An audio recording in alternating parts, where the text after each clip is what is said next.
We are live. This is a sneak attack.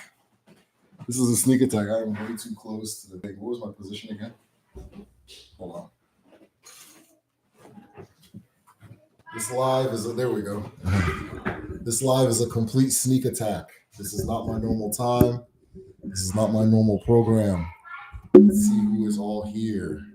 I'll be surprised if I get 5 people in here today. But I'm going to post this one on Patreon. Let's see if we can get our people up in here. Let's see here. No.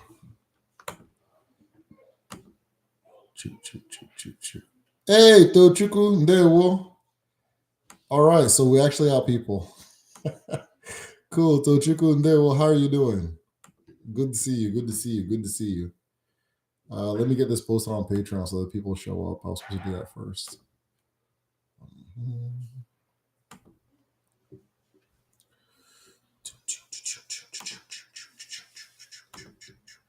Wait just a second.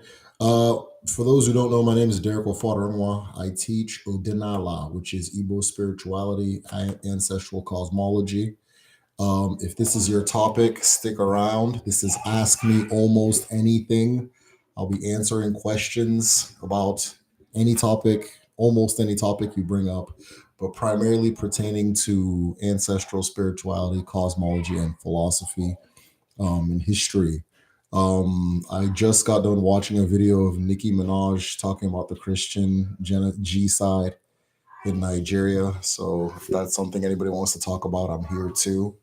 Though if you don't, I don't blame you because I don't know what timeline I'm in. We're live. Hold on. We're live.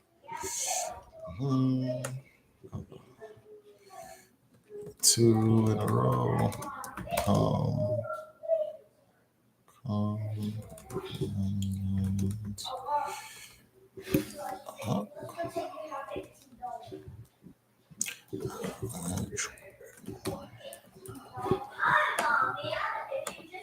The link. I swear, I'm not even looking at the screen. I don't know what you guys are asking or saying. If anybody's asking or saying, SC, whoa, it's been a minute. Glad to be here. Crimson, very cool seeing your name. Yeah, I feel like I haven't seen your name in a little bit, you know. I normally don't go live on Wednesdays, but here I am. I'm just going to see how this goes. Let me see if I can move my lights on. I feel like it's too bright. Hold on. I feel like I was too bright. No. All right, whatever.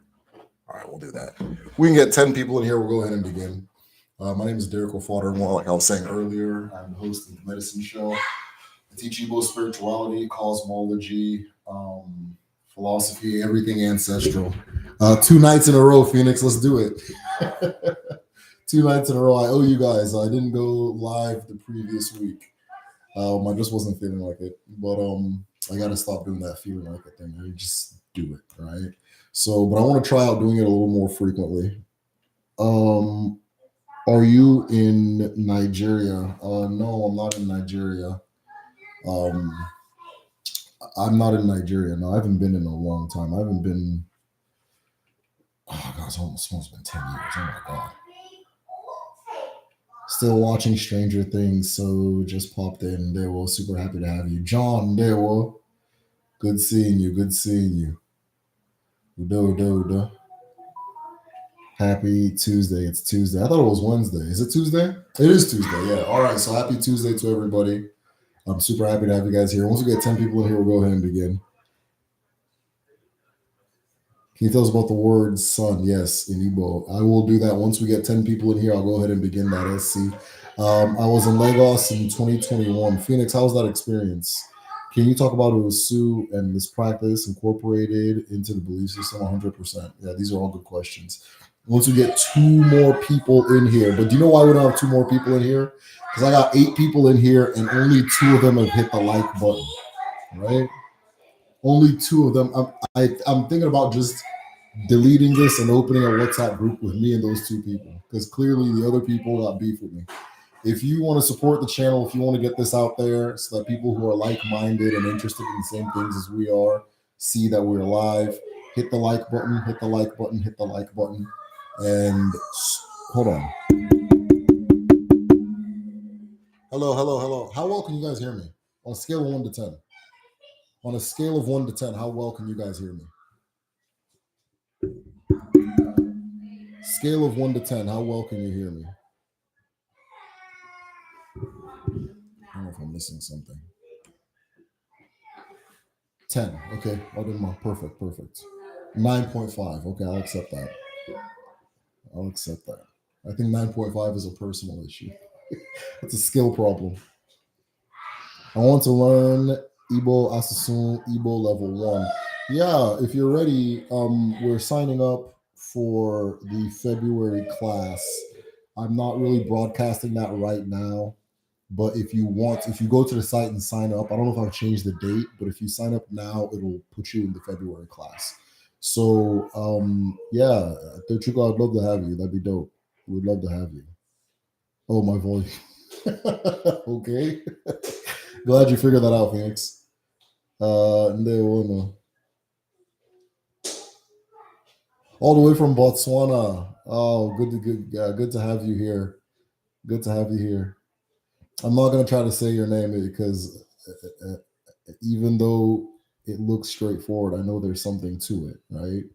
I had a friend Trolley from Botswana. I think his name was Trolley from Botswana. I'm not saying his name right, but yeah, I did my Ngwano Dalo. Okay, cool. Tochuku, looking forward to having you. So far, every class has 12 seats per session, and so far 3 seats are taken. So you'd be the 4th. So they go really fast. There's more I want to see in Nigeria, but I haven't made it back yet. Yeah, come to the east. Lagos is cool, but that's that's not what we're talking about.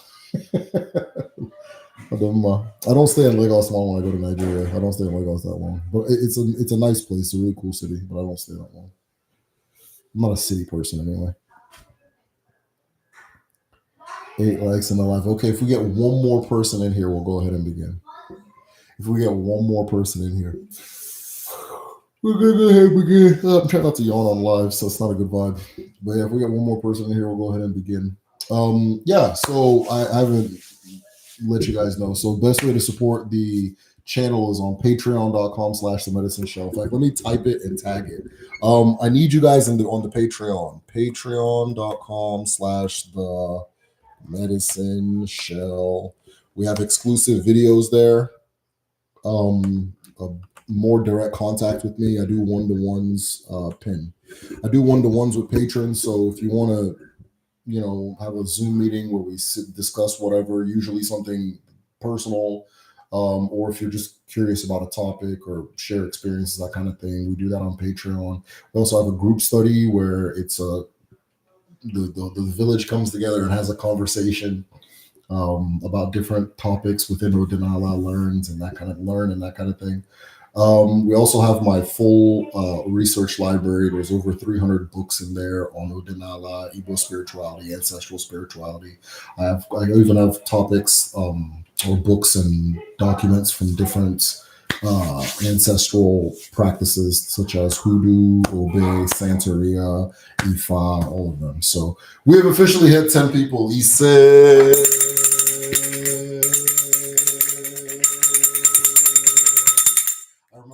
The bell looks really nice in the light.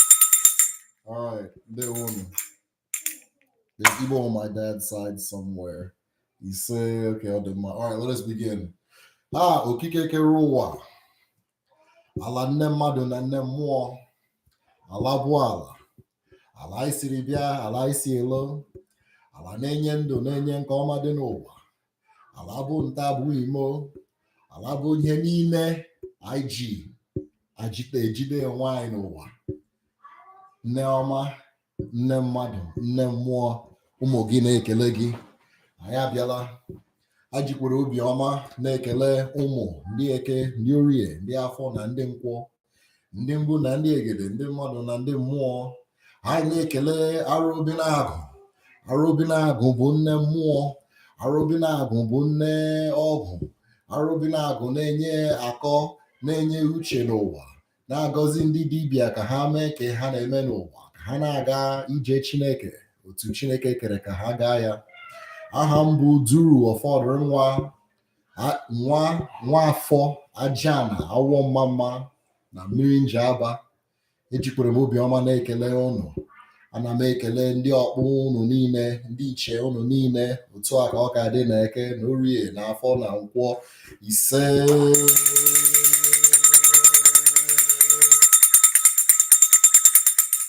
All right, let's go.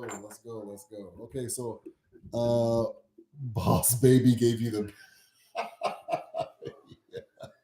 yeah, I'm gonna. My plan is to have a stack of bells in case that happens again. All right, let's see. I had some. You guys asked some questions, so I'm gonna start answering. Can we talk about? Wait, no, there was one about before you. Can you tell us about the word for the sun? Yeah, so the word for the sun in the Igbo language is Anya Anwu. Anya Anwu. Anya Anwu, right? Anya Anwu means the eye of light, right? The eye, very specifically, the undying eye. The undying eye, right? Or the eye of the sun, right? The eye of the sun. All of that together, okay? So Anyanwu is the sun, right? Some people will say Anyanwu is the Abara of the sun, but Anyanwu is very literally the sun. So Anyanwu's full name is Anyanwu Nabara, yeah? The Abara of, which means Anyanwu and her Abara, right? So what is an Abara? An Abara is a spirit, but it's like a, when people say my higher self, it's a higher name for the word spirit, right? So Anyanwu and her spirit. What is the spirit of Anyanwu? Anyanwu's spirit are the rays that come out from Anyanwu, right? And we understand ourselves because we understand Anyanwu. We understand the chi. Anyanwu is the most exact representation of the chi in the physical world, right? The sun is the most exact physical representation of your chi in the world, right? So it is an essence and it radiates its essence outwards, and it's got all these things that it carries through time and space that make it hold and so forth, right? That are it, but they're also its own things, such as the earth and Jupiter and all of that, right? All of those things are expressions of the sun, just like the different aspects of you are different expressions of your chi and that kind of thing. So that is Anyanwu. Anyanwu again is because the Abara is feminine. Anyanwu is a world. Every feminine Abara is a world. They're their own world, right? And so within the world of Anyanwu, there are many things that live within it. One of the things that live within Anyanwu, or the beings or forces that live within Anyanwu, is Amadioha. Amadioha. Okay, Amadioha is the will of the creator manifest in the natural realm, right? Is the will of the creator manifest in the natural realm, very specifically the Ikenga of the creator manifest in the father creator manifest in physical form, right? So what is the Ikenga? The Ikenga is the whatever it is that your chi brought you into the world to do and be, it gives you the power to do and be that thing. So there's this ilu that says, anytime an abara gives you a yam, it gives you a knife to cut it, right? And so the same thing, the ikenga, your purpose is the yam, your ikenga is the knife that you use to cut it, right? In abstract terms, right? That kind of thing. So whatever it is that you're here to be, your ikenga is the power to be that thing. And as long as, just like the story I told yesterday, as long as your ikenga is alive, as long as your ikenga is awake, you cannot lose. You cannot lose, right? So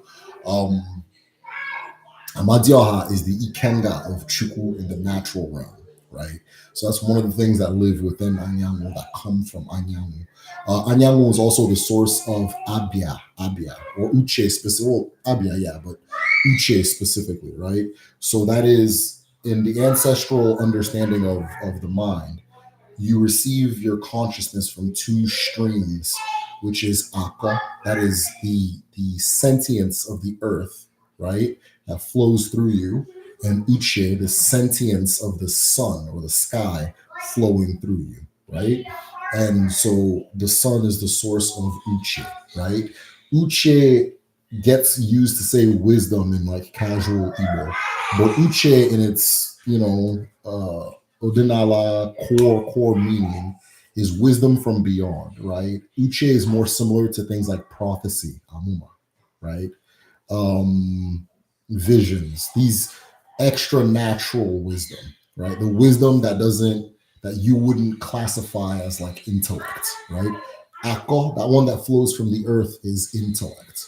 Both of them are divine wisdom, right? In the past, I called one divine wisdom, but both of them are divine wisdom. So your capacity to decipher the world and figure out shapes and colors and multiplication, all of that is divine wisdom coming from the earth. And there's another flow coming from beyond, that is that if you told somebody that you have this capacity, that they'd look at you like you were crazy, right? So Odinma, that is Anyanwu. I was in Lagos in 2021. Yeah, I need to go back home. I keep saying I need to go back home, but things just keep getting more prioritized than it. I definitely need to take the kids back very soon, because their great grandmother is getting very old and they need to meet her in person. It was dope. I wanted to see Urban Land, but I saw so much. I enjoyed myself. That's good. I'm too old to party to the wee hours, so I didn't do that. Yeah, Lagos is definitely the wee hour party city, right? The whole of West Africa, I'm sure, right? But Lagos is the epicenter of that, so that's good. But yeah, no, touring Urban Land sounds dope. Uh, okay, let's talk about. Kem says, can you talk about the Osu and its practice incorporating the belief? Okay, so there's this thing in Igbo culture that has become a bit of an issue. It's become like a nuisance at this point. Not even a nuisance, like a problem, like a serious problem. And it's the Osu system, right? And what is the Osu system? So the Osu system says that there are certain people who are labeled as Osu, as they use this phrase Osu to describe them, right? And these people, the Osu people and the non-Osu people, traditionally are not supposed to get married to each other. They are not supposed to. What's the other one? It's really marriage, right? They're not supposed to get married to each other. And this causes a lot of discrimination and stigma and things like that towards Osu people, right? But what Osu people were historically, like the original Osu, because it's a group, right? But the original founding person of the Osu is the person who activates the shrine in the community. Before a community can get permission to be a community and to live on a land, somebody has to activate the shrine and be the conduit or the communicator for the shrine. So one person will say, okay, I've done it, I've activated the shrine. And then, okay, what can it do? It can do blah, blah, blah. And then everybody goes there and it can't do that thing. Well, then that means you didn't activate it. So you're gone. You go to the next person. Okay, I activated it. Okay, what did it do? What can it do? It can do blah, blah, blah. They try it. It doesn't work. You go to the next person, right? Until finally somebody is actually able to establish direct communication with the earth, right? With Allah, with the consciousness of the earth, right? Once that is tapped into, the person that does that becomes the Osu in the community. Historically, Osu did not farm. Osu did not trade in the market. And Osu were immune from all laws made by human beings. They were also immune from any type of taxation, and you could not obstruct their movement or enslave them or have them be a part of like do physical labor, right? You can't make them do physical labor. If somebody is Osu, and they, historically, even today, if they go into your fridge and start taking your food, you have to just let them, right? That was the system. Kind of, I don't want to call it in return, but what they would do is they would be the person that managed, controlled, and communicated on behalf of the shrine in the community. Okay. Now, this person, of course, they would have family members, then they'd have family members, they have family members. But what would end up happening historically was during the slave trade, the time of the slave trade, like somebody would raid a village, right? And if your village loses the war fighting against the raiders, some of the survivors, usually women and children, would run to the shrine and declare themselves Osu, right? You can declare yourself Osu. They declare themselves Osu. Once they've declared themselves Osu, the people raiding will leave them alone, right? So the Osu, the shrines became these centers for protecting people from enslavement if their village got defeated. But or if somebody was like enslaved, they can just run and then declare themselves Osu, and then they're free, right? Um, but then what that creates where a situation where the majority of the people who are Osu in certain towns are people from all these other places. So now there's this weird tension. It's almost like a weird internal xenophobia, right? And it's hereditary, so it continues generation, right? Um, then you add the complexity of the introduction of Christianity, right? Where before we didn't marry each other just off the sense that we were two different people, but we can still interact. But now it's like, oh, you speak for the shrine, you speak for the devil itself. You speak for the devil itself. Yeah, I don't want nothing to do with you. Get out of my house, ooh, all that stuff, right? So that system. That's the Osu. That's the Osu situation. That's kind of how it factors into Odinala and how that all works and that kind of thing. But it's something that people are trying to find solutions to because, especially with older generations, there's like lingering stigma but it's fading with every generation, stigma wise. I would love to see the stigma fade, but the purpose retain, right? And that can't happen unless we take the stigma off our ancestral systems in general, right? So I have a documentary on it actually, which is starting to go viral with some of the uncles and aunties in the community. My mother-in-law, who's like in her 70s, was on a WhatsApp group and said that my like a distant in-law posted the documentary in their WhatsApp group, and she's like, "Oh, this is Derek. It's my son-in-law," and everybody was shocked that kind of thing. And so then that it was just a cool moment. But yeah. I'm kind of like Batman with them. They know I'm into some spooky stuff, but I don't really give them the details, right? So, but every now and then they get trickles. So it's interesting when they get the trickles, right? But yeah. That's the Osu situation. But I have a documentary. It's called Osu Explained or something like that on the channel. Check it out. It's a long watch, but it's very worth it. It is probably the single most effort I've put into a video as far as research goes.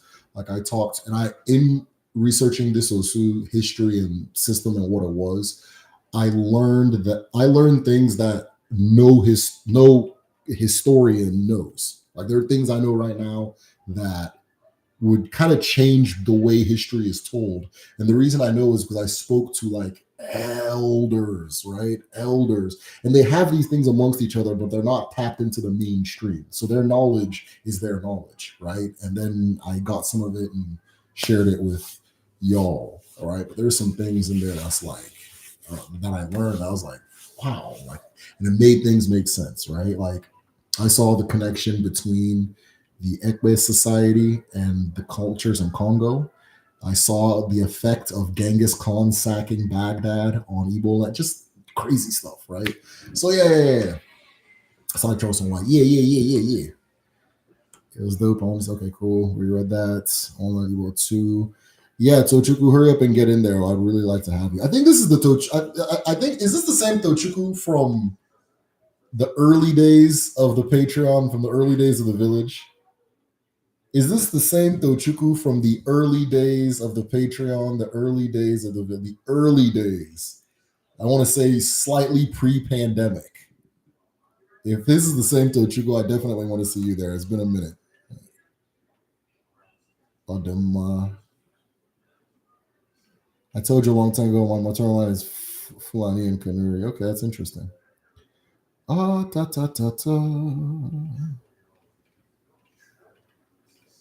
Finally get to catch the live again. Olushei, good to see you. Happy Tuesday. It's Chidi. Hey, Chidi. Chin is super happy to see your name. Come around more. Come around more. We miss your spirit. We miss your spirit. Come around more. You know where to find everyone. We're all waiting for you. Udo Nangozi. Hey, Diana. Eze wine. Kedu ka ide? Udo diri gị nwanne. Udo diri gị. Will the masculine spirits be what exists in the world of the feminine spirits? Both masculine and feminine exist within the feminine, right? But the feminine is a world, right? Um, just like how a mother can produce a male and a female child, right? A mother can produce a male and a female child. So both of them exist within the feminine. Odinala. The masculine ones are conceptual and ethereal. The feminine ones are usually you can experience them with your five senses. Okay. So would you utilize Uche when giving someone a reading? Yeah. It depends your method of divination. Most of the time, no. Reading is akko. Reading is divination is akko most of the time. Now, if somebody has that type of reading where they like touch your head and start saying stuff, right? Or they get visions about you, that kind of thing. But if they're using like instruments and stuff like that, that is akko. That's from the feminine. Very specifically from Aro Binago. So Aro Binago is an Abara. And what Aro Binago is the consciousness of Allah, of nature, of earth, right? Arobinagon is the guide for all Dibias and all healers. Different communities will have different names for her. Some will say Akobinagon, some Ahobinagon, Arobinagon. Some will say Ogun. The word Ogun, which in Igbo means medicine, is actually one of her names. Some will say Neagon, Neagon as one of her names. If anybody knows any other names too, if you're in the traditional medicine class, you should know some of these names by now, right? If you're in the traditional medicine class, you should know some of these names by now, right? So share them if you know them. But Arobinagon is the guide for DBS. I had this, sorry to put your business out there, right? But I have a student in the traditional medicine class who told this amazing story. And he kept asking me, what does the male head of Agro look like? I was like, I don't know, right? I've never had a description.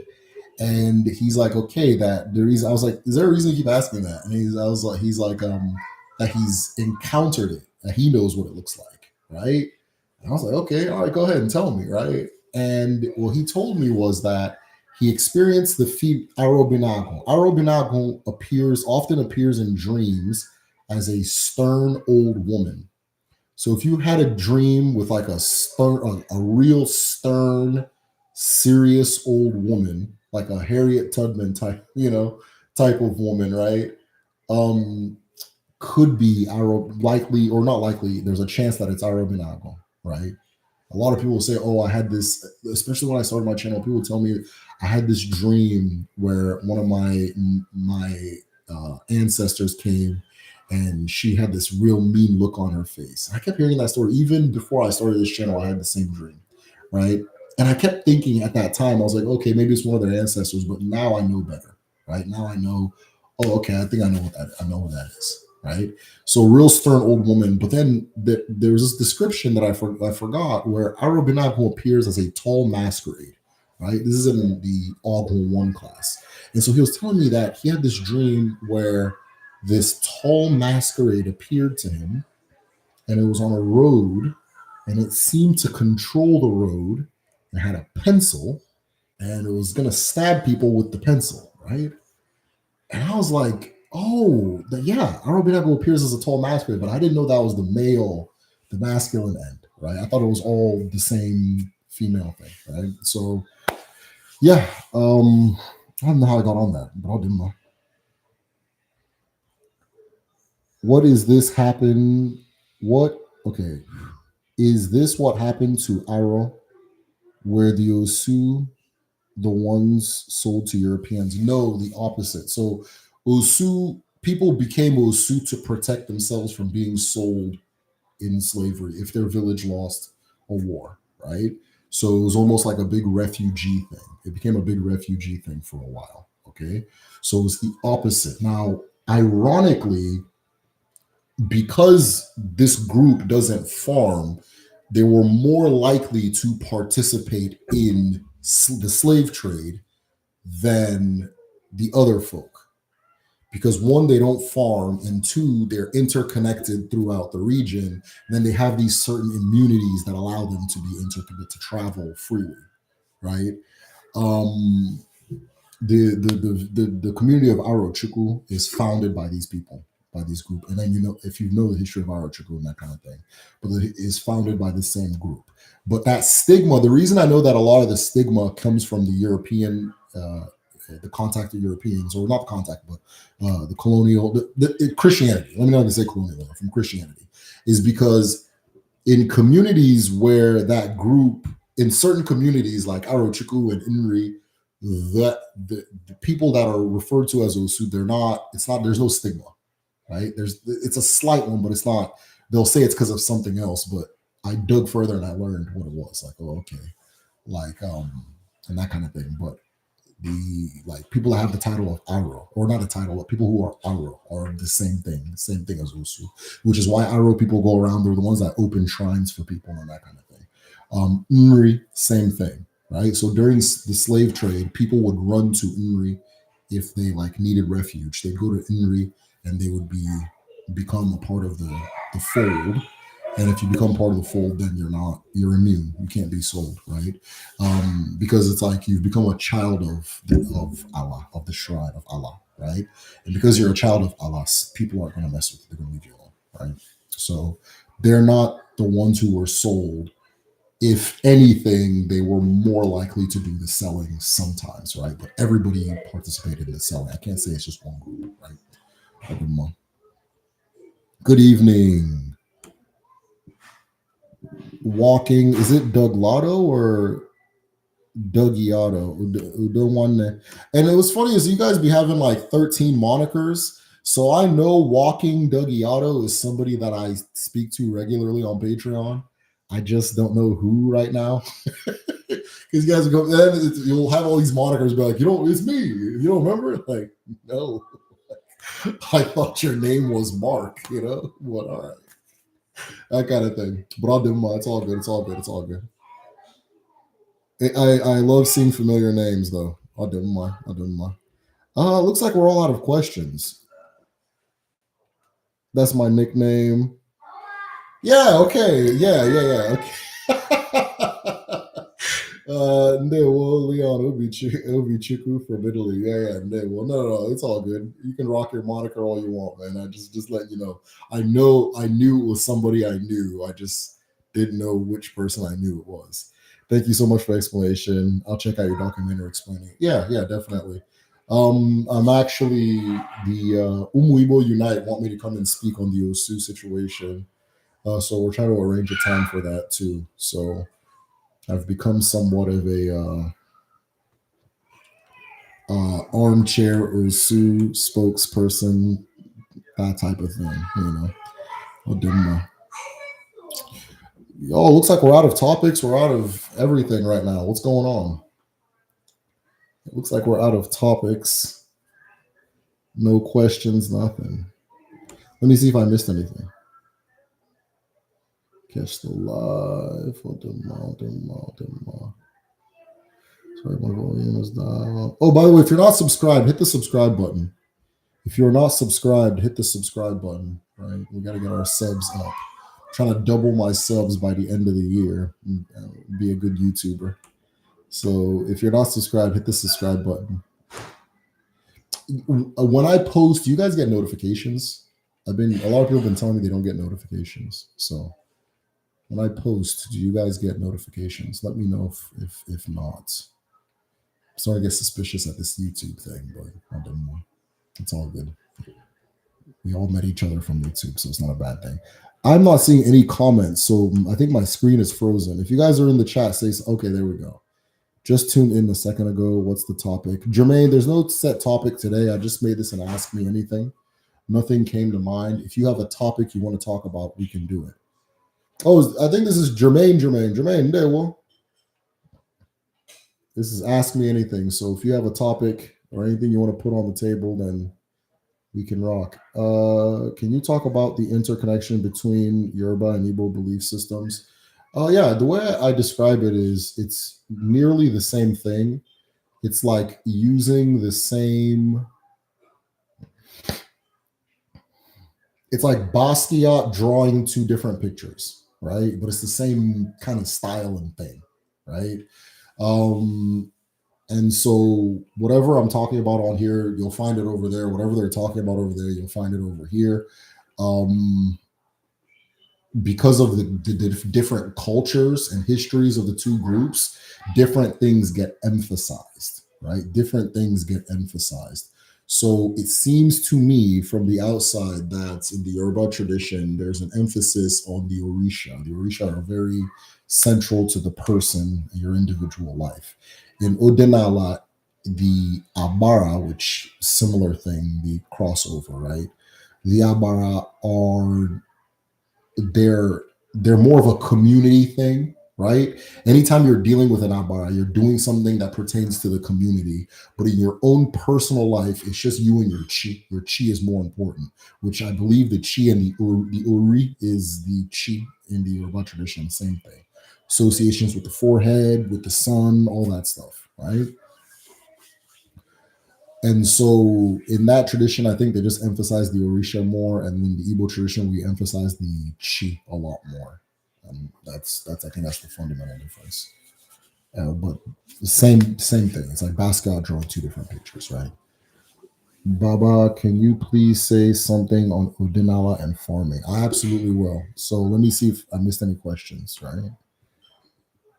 Just tune in a second. Okay, cool. Okay, yeah, on farming, yeah. So I'm glad you actually asked that. So in our traditional medicine class today, we had a discussion about workspaces. It was in All 2, which is the second level, right? The second level for the traditional medicine class.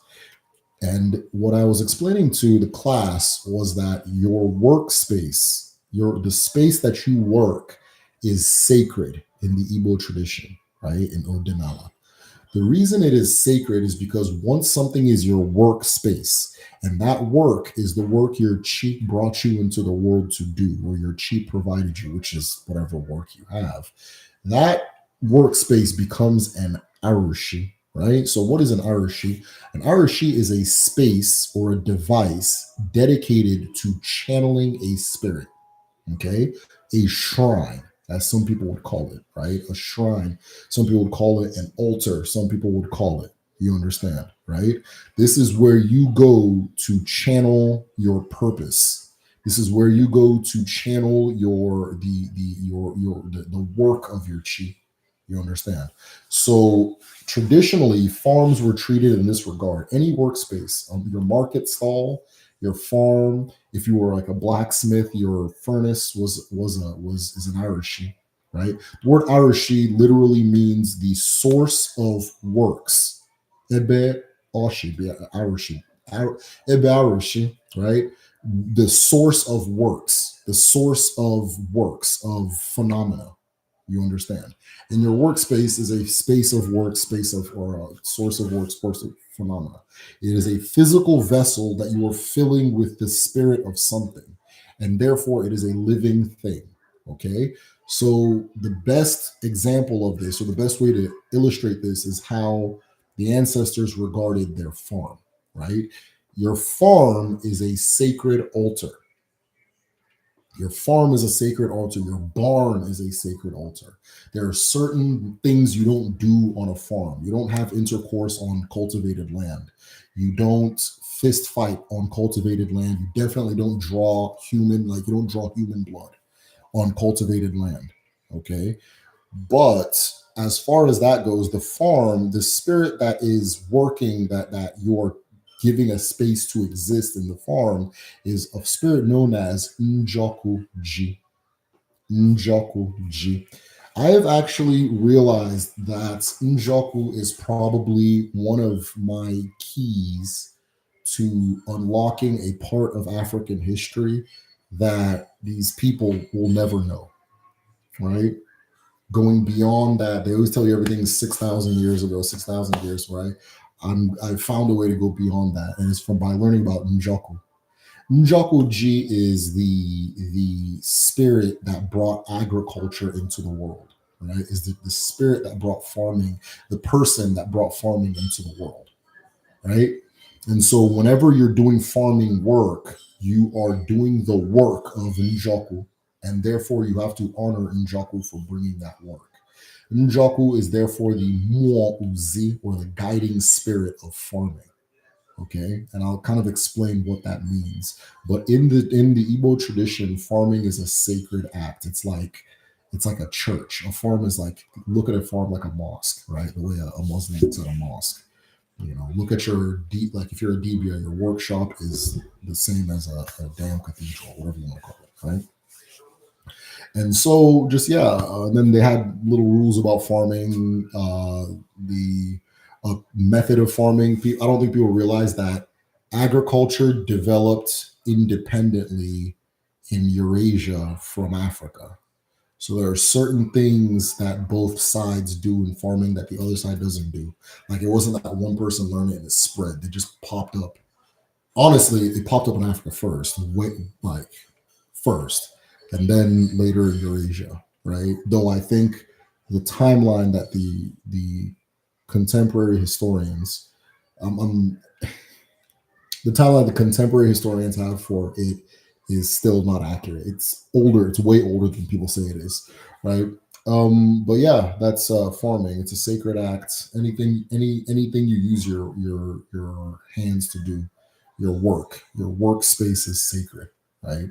If you're a business owner, your business stall is sacred. It's treated like an altar, because it is an altar, right? It is an altar. It's a source of works. You understand? Odinala. Do you have more questions about farming? Let me know, because that's really interesting.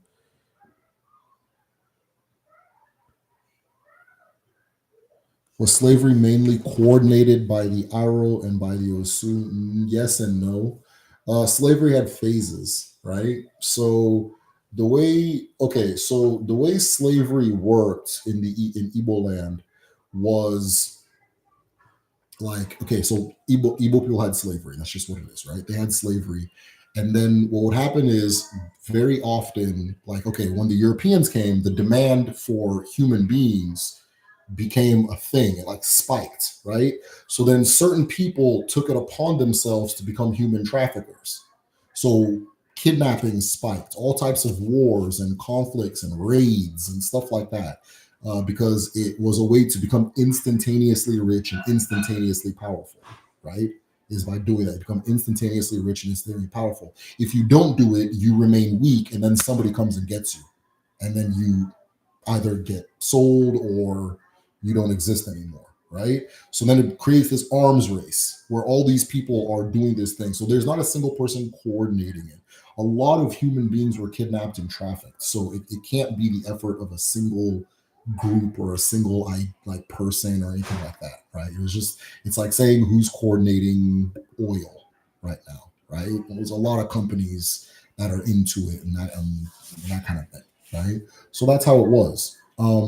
Now, towards the ending of the slavery era, just like with businesses, the the group known as Aro had set up a near monopoly of the slave trade in Igbo land, right? They had set up a near monopoly on it, where for many reasons, right? So Aro people historically don't fight, right? Historically, they don't fight, even though they fought the Europeans for like I think it was like 3 months. They had a 3 month war with the Europeans.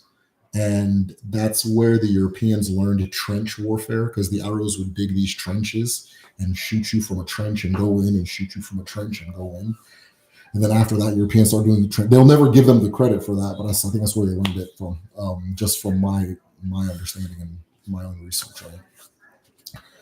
And so after a while, somebody becomes the way capitalism works. Somebody becomes the big dog, right? And so the Aros have become the chief people in control of the slave trade on the east the east of the Niger.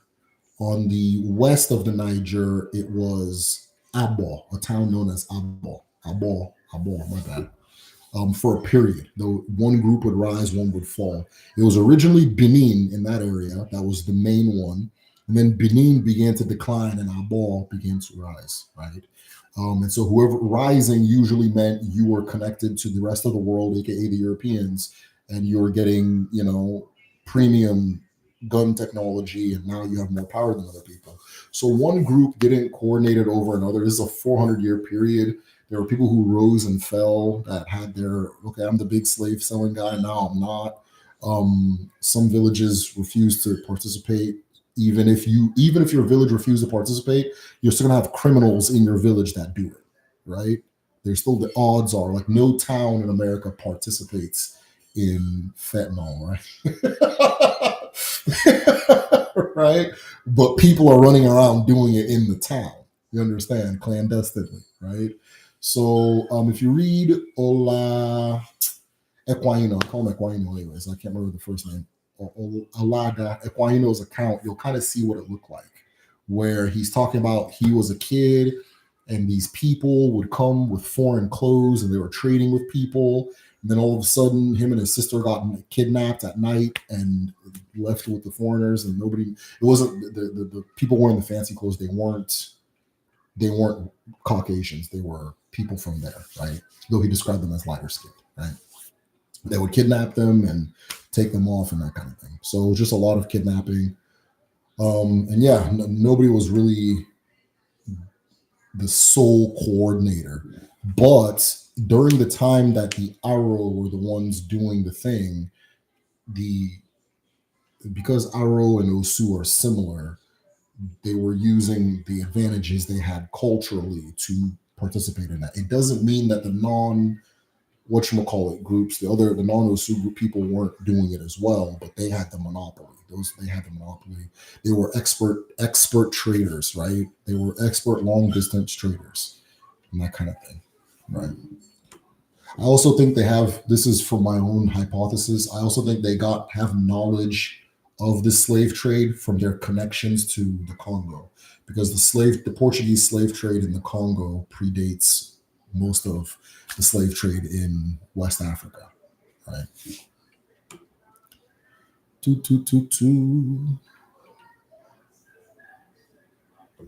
What do you do if you ever have doubts? Damn.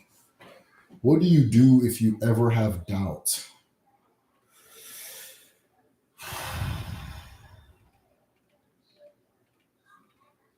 What do you do if you ever have doubt?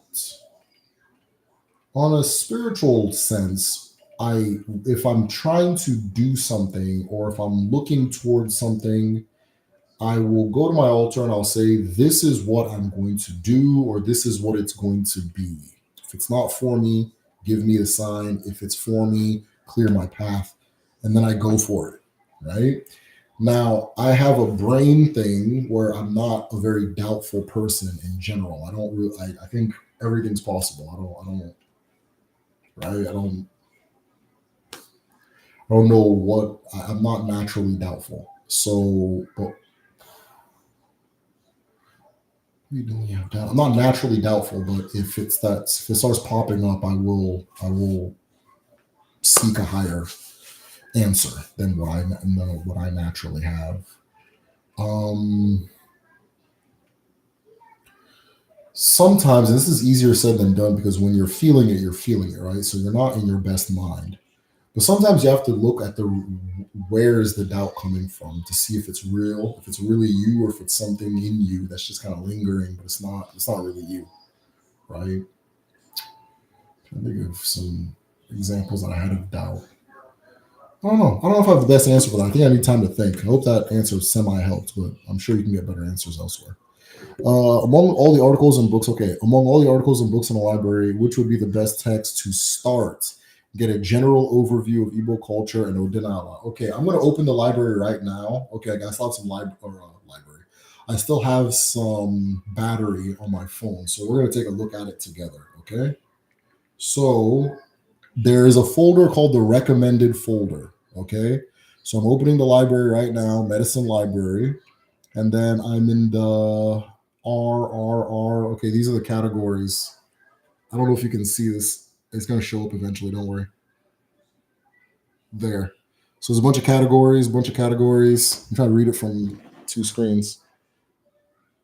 QRR is QR recommended right there. It's got a star on it too because I recommend it. It's one. It's the recommended, and then wait, what are we doing?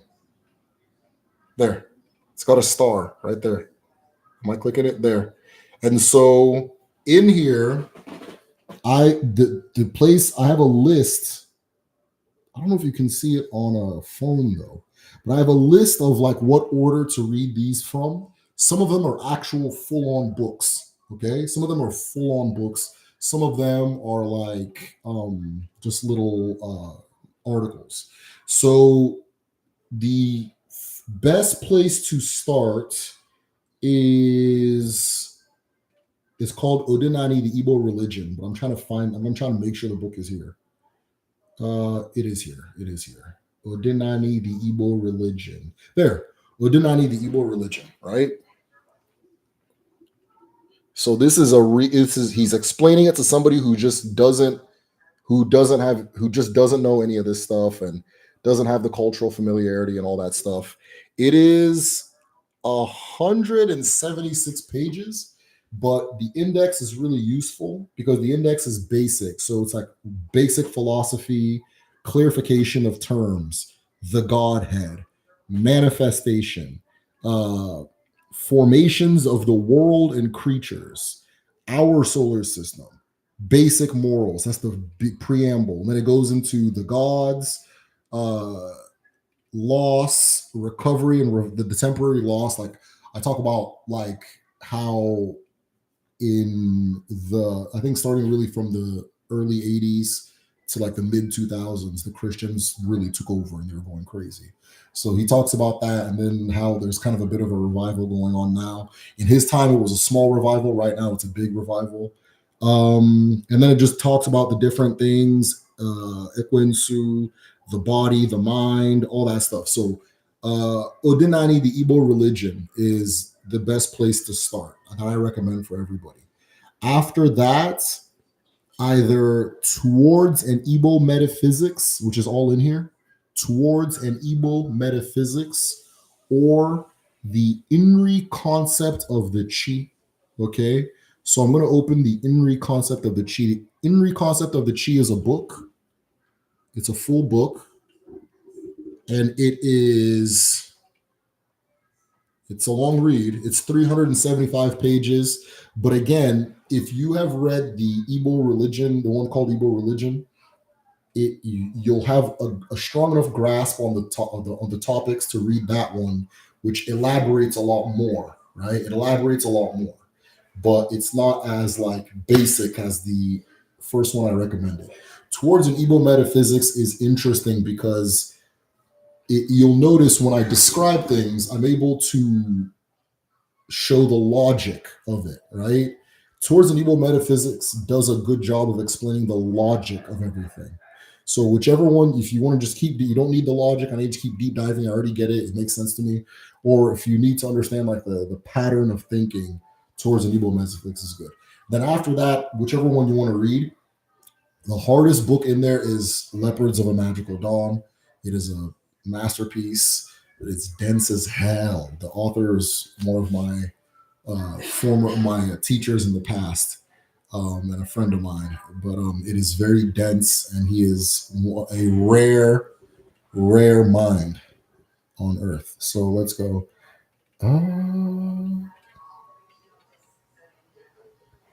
Among all the art, okay, we read that one. In America, amongst diasporic belief systems, there are strong prohibitions against mixing certain energies in this novel development as a result of their experience in the new world.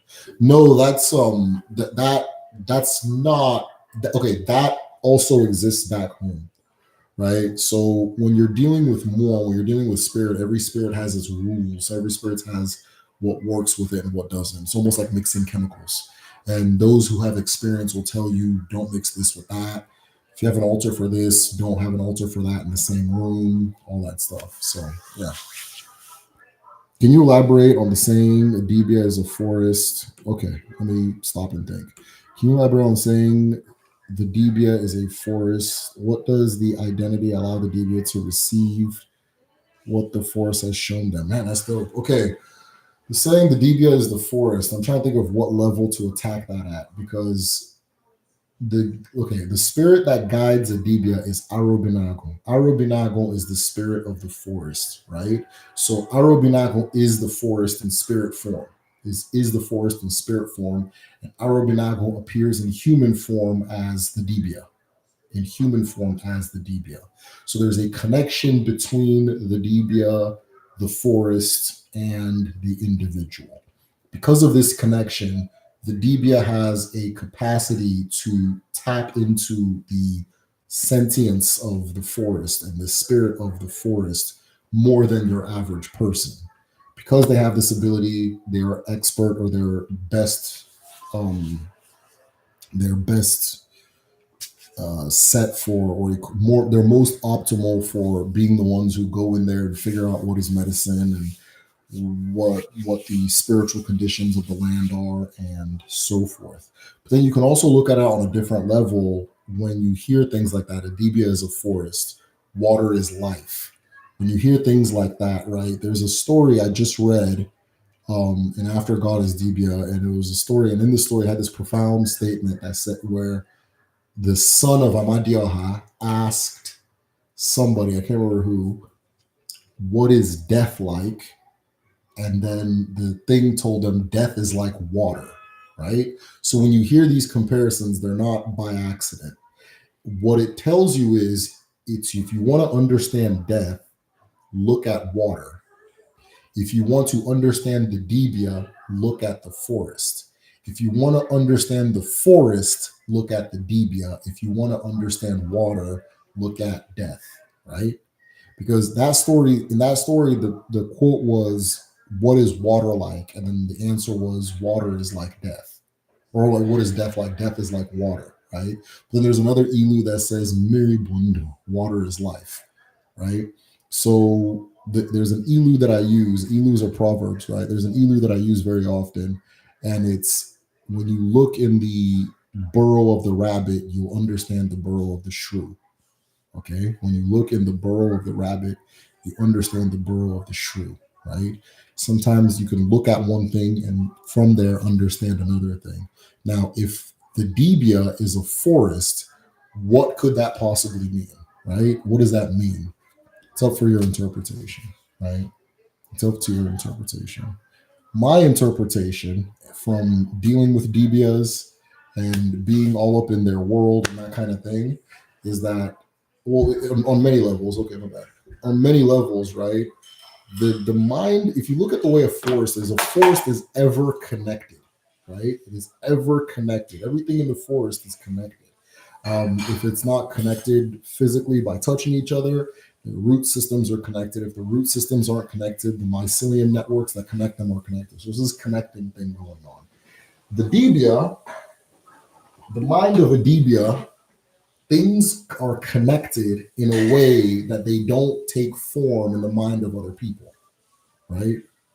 Things are connected in the mind of a Debia in a way that they're not connected in other people, and allows the Debia to navigate thoughts and navigate understanding in a very unique way because things are more interconnected. Things are not siloed off. This is this, this is this. A Debia doesn't say this is this and this is this. A Debia sees what is connecting them all, right? That's one way I interpret it. That's another one. That's another one. The Debia is life-giving, right? The Debia is a life-giving entity. There is also the fact that the Debia is a manifestation of Arobinago, which is one of two heads. I'm going to go piece by piece so I don't confuse people, which is one of two heads of an entity known as Ago. And Ago, at its highest level, is an entity known as Udide Okanka. Udide Okanka, which is, the name says, cosmic spider master weaver, right? Udide Okanka is the universe's healing mechanism. The universe's healing mechanism. Udide is also the one that connects the strings, that works the strings that connect all things, known as Ete. Known as Ete. So there are strings connecting all of existence on a cosmic level. And Udide Okanka is the one working those strings, right? Is the one connecting those strings, so on and so forth. Okay. The same way that the forest is a community's healing mechanism, the same way that the Dibia is, and not just the community, I mean, even like the environment, right? The forest heals the environment and the people. If you cut down a forest, you hurt the environment, right? And we're experiencing a lot of that in Nigeria right now. It's a lot of building. People are building things, building going on, and forests get cut down. And when these forests get cut down, it like the ground will literally rip open, right? Erosion happens. These like dust storms start coming up that we never had before. Now we have dust storms like in the north, right? Things like that, right? But the forest is the community's healing mechanism. A palm tree, and double check this, by the way. Don't just because the guy on YouTube said it, just double check this. But it's an adult palm tree can absorb a bathtub's worth of water and hold it. Okay, double check this, by the way. I did read this and I read it again, but I still don't believe it. But a palm tree can hold a bathtub's worth of water, right? And you'll notice that places that battle with water have a lot of palm trees. Places that battle with water have a lot of palm trees.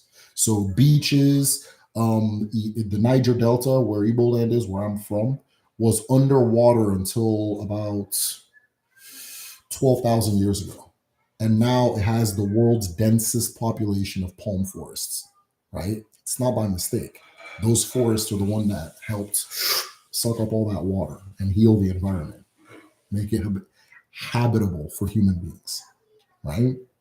When, let's say now, a virus, like let's say an animal has a virus, right? And it dies. And then all the little mushrooms and stuff start eating that virus, or eating the body, and then the virus is there. They will actually pull from the soil the nutrients needed to fortify themselves of that virus to continue doing the eating. Plants do this as well. So the forest is the environment's healing mechanism. And the Dibia is the community's healing mechanism, as Udide is the universe's healing mechanism. So they're all connected in that way. Right? I hope that was sufficient answer.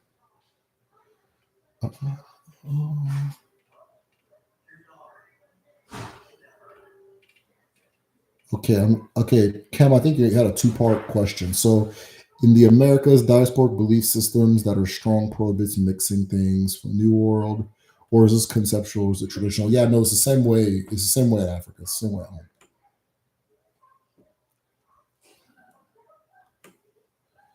Is there a significant reason why you haven't? Wait, what?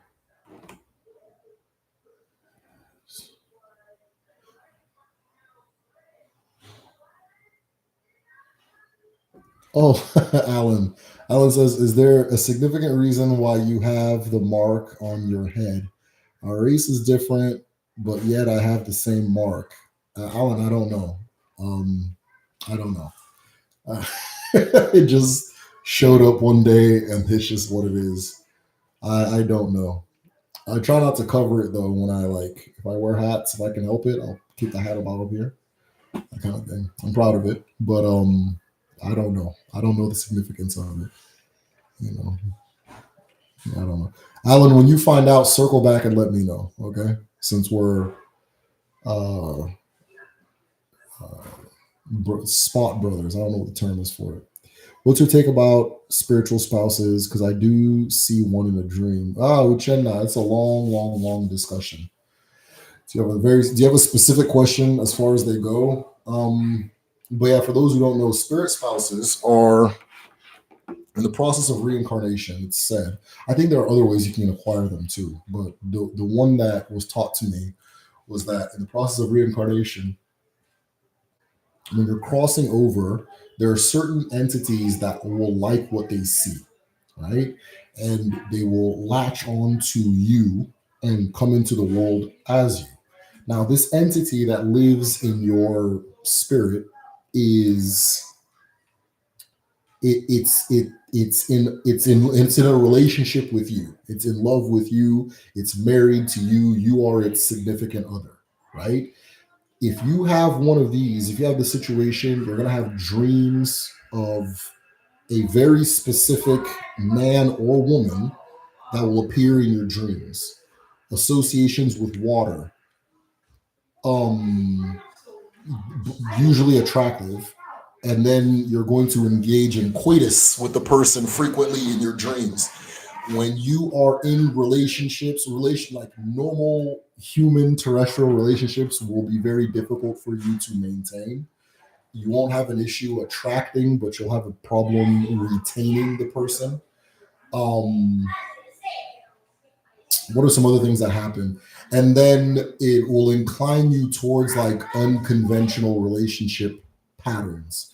So I have a relative who had a spirit wife, and he used to just like having a lot of girlfriends, but he never wanted to get married, right? Or he'd say he wanted to get married, but like, he's a player, So he would just have a lot of girlfriends, and they would be very, very, very into him. He's a handsome dude, and but it would never go anywhere. They would never go anywhere, and they'd just be recurring throughout their whole lives. This one, they're back together again. These three, they're back together. These four, that kind of thing. But for him to like, once he wanted to settle down, get married, that kind of thing, he went to go check what was wrong, and they saw that he has a spirit wife. He's like, yes, he has the dreams and da da da da. So he was healed from it by doing a separation where the spirit wife was given her own home within his home, right? And then periodically he'd have to acknowledge her, but he can then, the only time they're engaging is during that acknowledgement. They don't have to do, he's not just popping up anytime he meets a girl. And so now he's married, he has kids and all that stuff. So yeah, it happens for a lot of women I've talked to. I do one-to-ones with people on Patreon, and I've talked to a lot of people who will describe verbatim what our ancestors say about spirit husbands and things like that, and I try to help them and tell them what I know and what they can do and that kind of thing. So yeah, that's it's a thing that a lot of people go through, that a lot of people deal with. So I'll give them another thing too is it, some people choose not to separate from the spirit wife or the spirit husband, because if you work with the spirit husband or spirit wife, they can also do a lot of good in your life, right? They can also do a lot of good in your life. Spirit husbands and spirit wives are associated with water, and things associated with water are good with like wealth. They're good with like fun, like happiness. This idea, the pursuit of happiness, right?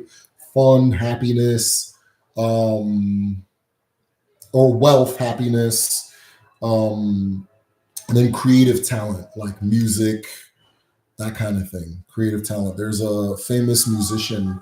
I thought he was Edo, but I guess he's Igbo. I didn't know that. But Victor Waifo, um, he built a hotel, and in his hotel he has this room where it's like a statue of a woman in a bathtub, and he's like, yeah, this is my wife. This is where I get my music from. All this music I've been making is actually coming from her, right? Oliver De Coke, another famous Igbo musician, he says famously, "Eguma sinamirio sinamiri bia," which is, my music comes from the water. It comes straight from the water.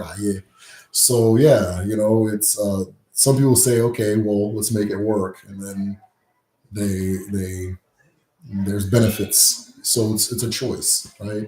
99.9% of people at home don't want anything to do with the spirit spouse. They don't want it, right? But if I describe the options, I think most people outside of that our society would be like, I don't see the problem, right? Because things like get married, have kids, it's more optional everywhere else, and then there it feels like it's like the point of being alive, right? So I didn't know.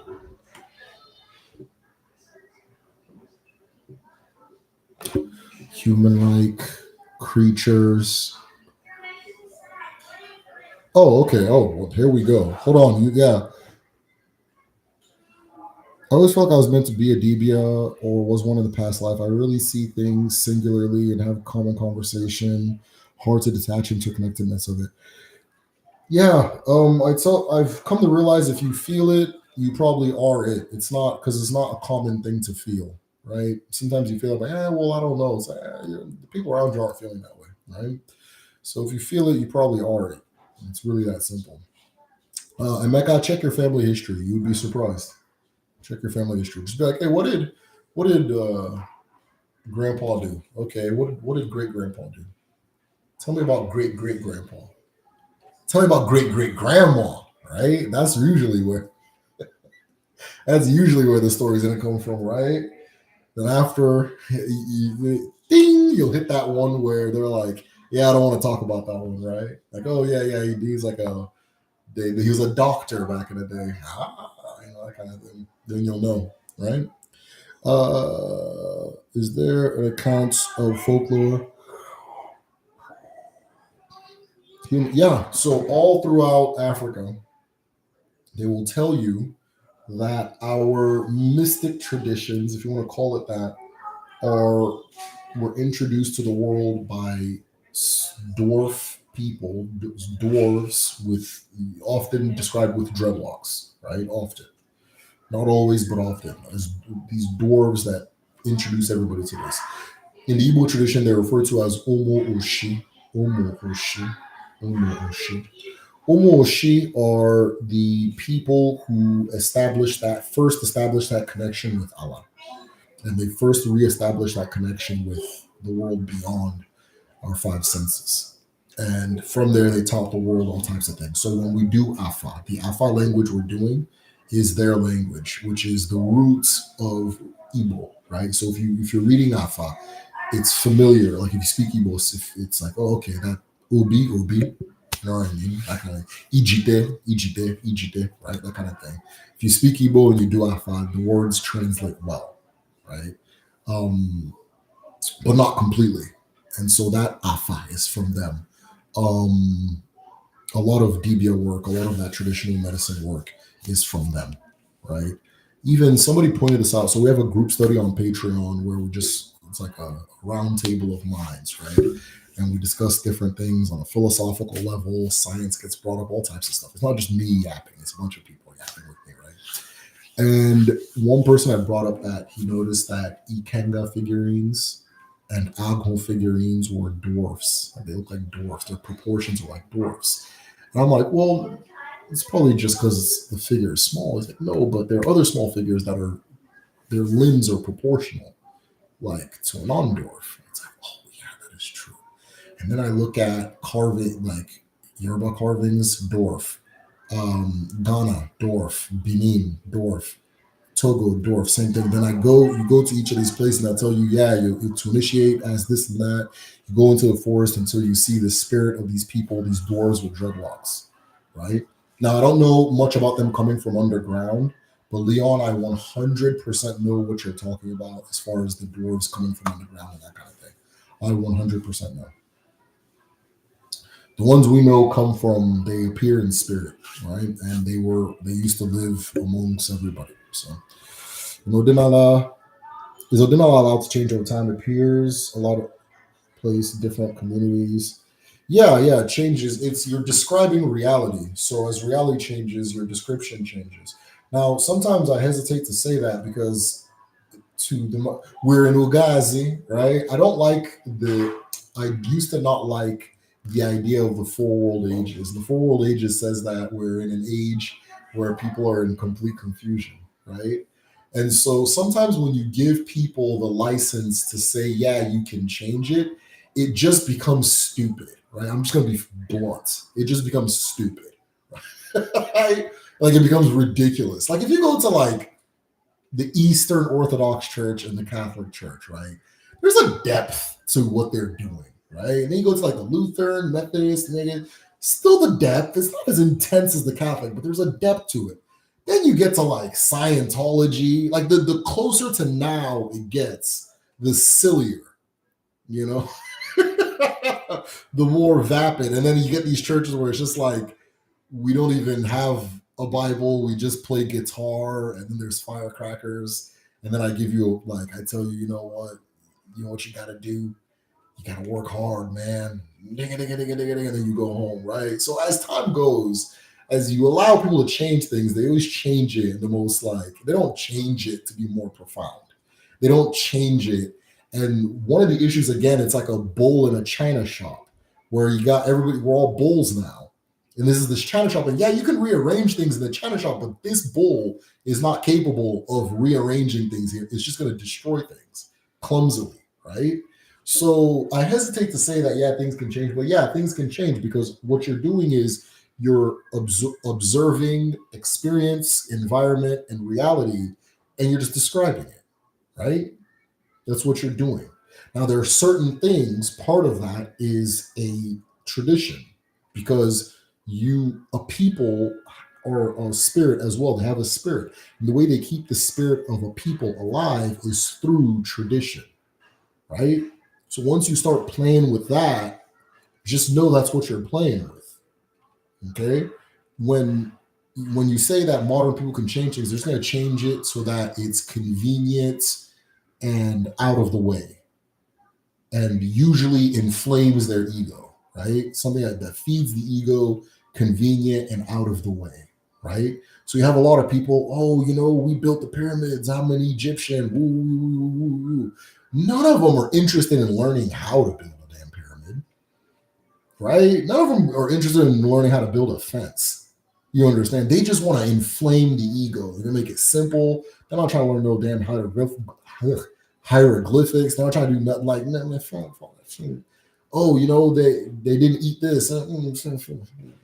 But I was them. All the cool things they did that they covered in gold, that was me, right? So that's what modern you can change things really becomes, right? That's what it really becomes. Like even at home, they make modern masquerades, and it's always just like a guy dancing around, trying to be funny, or like not even funny, just a guy just, I'm dancing around, I'm dancing around, I'm dancing around.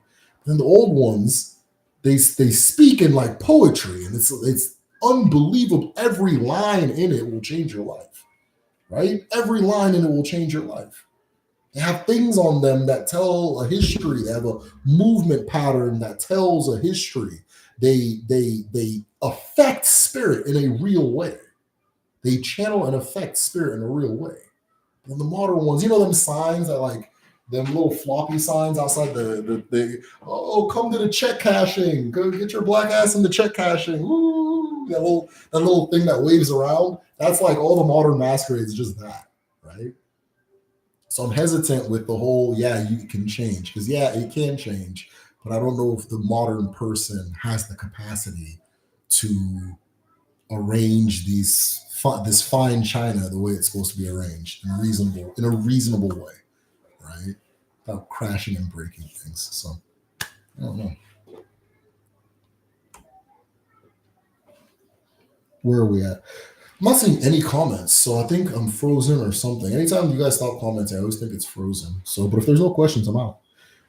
Thank you very much. This is always what I felt like. Okay, we got that. Is there any account of, okay, we got that. No Odinala. We got that. Do you know your life's past? Is it the grave? Oh, yeah, I think I do. Oh, my life's path number? No, I don't know what that is. I have an affinity for the number 4, not because of Odinala, even before Odinala. 4 appears a lot for me. My birthday is 4/4, right? Things like that appears a lot in my life. Can a spirit spouse be inherited? No.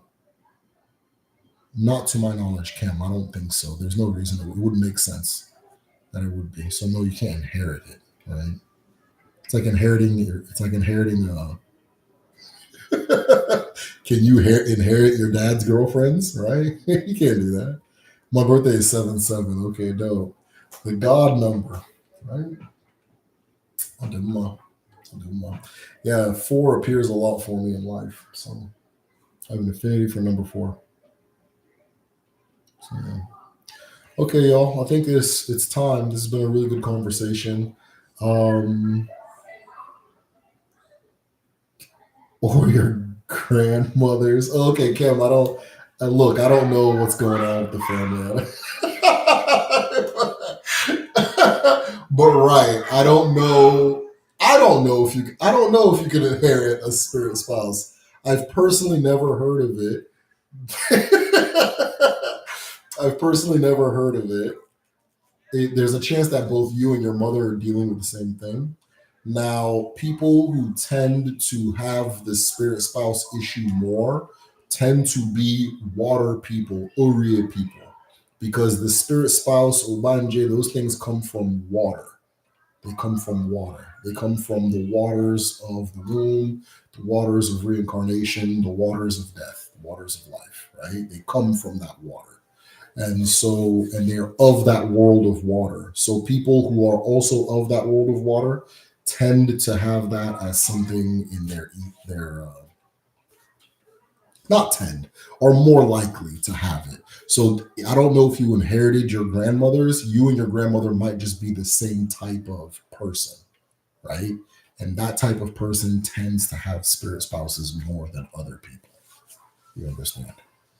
In the real world, living old men, there are living old men looking at their women's daughters. Yeah, yeah, of course, that's true. That's true. But they're not inheriting them. The inheriting is different. Being Enduria now flex. I'm too proud. I didn't know. Yeah, it is. It is a flex. So very cool people. All right, y'all. That is it. Those of you who are interested in signing up for the traditional medicine class for the next round, go to the website. I'll go ahead and type it here: www.kedu.me. If for any reason it is not allowing you to register, um, you click the yellow button that says sign up and it'll give you your options. If for any reason it doesn't allow you to register, just go ahead and send me an email here.